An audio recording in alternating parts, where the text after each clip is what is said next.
Hi, Dr. Eric Lund here, your neck and back pain relief specialist. And lower back pain is a very common complaint. In fact, it's the #1 reason for doctor visits in the United States.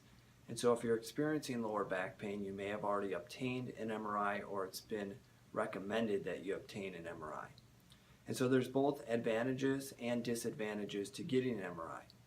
So the advantages would include a technique that's very good at visualizing soft tissue. So the MRI is very good at being able to see the discs and the ligaments and muscles and nerves. But there's also disadvantages to having an MRI.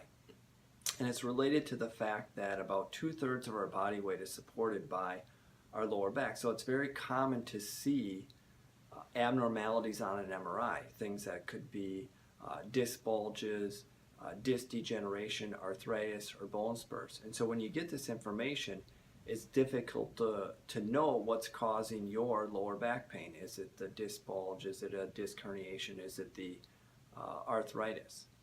And so to kind of illustrate this point in a different way, researchers actually do studies where they take patients that do not have any lower back pain and they perform MRIs.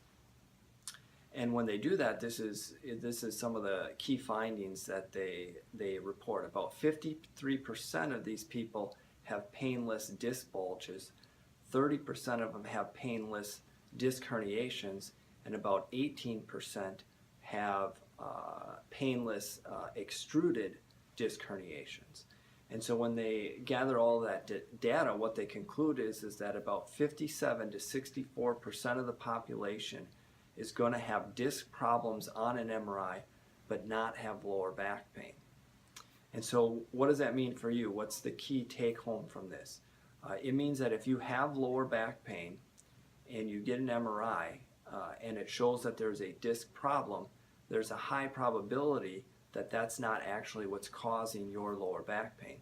And so this oftentimes confuses the patient, oftentimes it can confuse the doctor, and a lot of the treatment is directed to the disc problem.